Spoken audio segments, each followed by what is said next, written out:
This is Deacon Joe Pusateri from St. Walter in Roselle, and this is the fifth in our series of 6 sessions on Pope Francis's latest encyclical letter, Fratelli Tutti.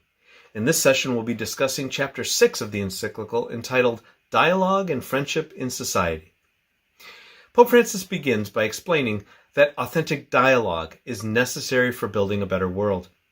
He first addresses the shortcomings of discourse in social and journalistic media, which he says can foster a feverish exchange of opinions or parallel monologues rather than true dialogue.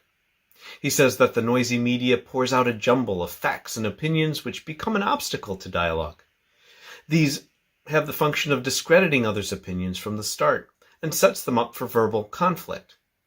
This kind of discussion is often manipulated by powerful special interests that seek to tilt public opinion unfairly in their favor. This is an indication those people are concerned not for the common good, but for the benefits of power, or at best, for ways to impose their own ideas. True social dialogue requires participants who each deeply respect the other's experiences, values, and points of view. He calls out the irony that better forms of communication through technological advances are used to exploit our weaknesses and bring out the worst in people, which I think we've all seen. Dialogue can help us find a social consensus based on facts and reasoning. But more importantly, it can help us to recognize fundamental truths upon which we base our society's moral principles. Without moral reasoning and an authentic search for truth, we lose the grounding of the meaning of life and human dignity. This means, though, that truth is not created, but recognized. If one believes in the relativism of truth, then one person can speak of his truth rather than the truth. This leads to the relativization of morality. The Pope suggests that murder, for example, is not wrong simply because it's socially unacceptable and punished by law, but because of a deeper conviction. It's a non-negotiable truth, attained by the use of reason and accepted in conscience. Any society is noble and decent, not least for its support of the pursuit of truth and its adherence to the most basic of truths.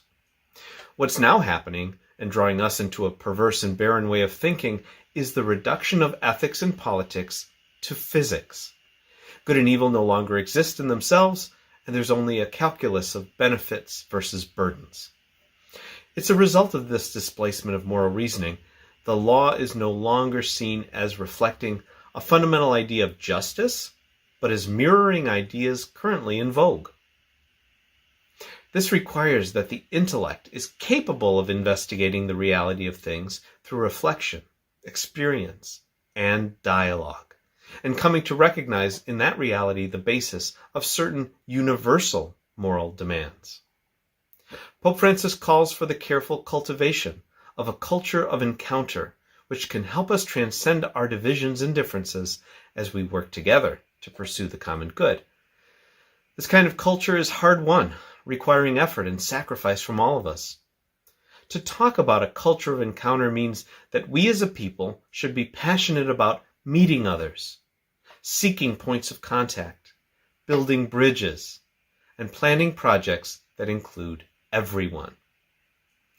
Part of this, then, is inclusion. He calls for the ability to recognize other people's rights to be themselves and to be different.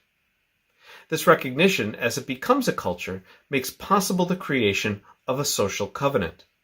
Without it, subtle ways can be found to make others insignificant, irrelevant, or of no value to society. Ignoring the existence and rights of others will erupt in some form of violence, often when least expected. Liberty, equality, and fraternity can remain lofty ideals unless they apply to everyone. Genuine social encounter calls for a dialogue that engages the culture shared by the majority of the population. Using indigenous peoples as an example, he calls for inclusion and tolerance, yet an authentic tolerance which respects diversity. A false notion of tolerance has to give way to an attitude whereby men and women who remain faithful to their own principles recognize that others also have the right to do likewise. Pope Francis closes the chapter on a note of hope by calling us to recover kindness in a renewed and rich sense. A kindness which is an antidote to indifference, based not merely on civility, but on genuine concern for others. Kindness engages esteem and respect for others.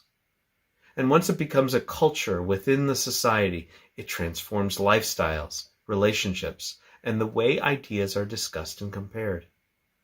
Kindness facilitates the quest for consensus because it opens new paths where hostility and conflict would burn all bridges. Thank you.